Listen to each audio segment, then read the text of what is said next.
Keith from Vector Off-Road, and today we're going to show you an install of our rear EDock. We're going to be putting in a JL Wrangler. This product is compatible with JL Wranglers as well as Gladiators. We're going to pre-assemble the EDock. Take the threaded inserts, slide them into the ends, then take your mounting tab, position it over the top, drop this bolt in there. We want to keep the hardware snug but loose so we can make final adjustments on the Jeep. On the other side, instead of using the included bolt, we're going to use an optional mounting ball to secure this. So same thing, down through the hole, snug it up, keep it loose so we can make final adjustments on the vehicle. The EDock uses these factory mounting locations.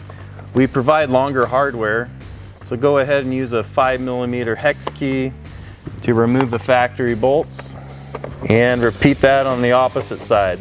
Okay, use the included hardware with the washer through the hole and up into the factory bung. Get it started, bring in the other bolt, and then repeat that on the opposite side.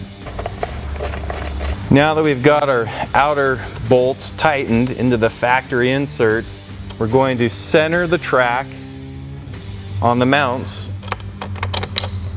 and tighten the bolts into our threaded inserts. On this side where we've got the mounting ball, we'll use a tool to snug that up as well. To add an additional threaded insert, angle it up and in, and thread your ball into there. That allows you to slide it anywhere along the track. When you're happy with where it's at, tighten it. Use a screwdriver or something to give it a snug. And at this point, you're ready to put a device holder. We're going to mount a phone here. Now we've got our device holder in place. Your rear seat passengers, kids, whoever it is, can enjoy a movie, do their work, whatever they need to do. It's a great product. It's simple to install, but we really enjoy it in our Jeeps. Thanks for watching, and we'll see you guys on the trail.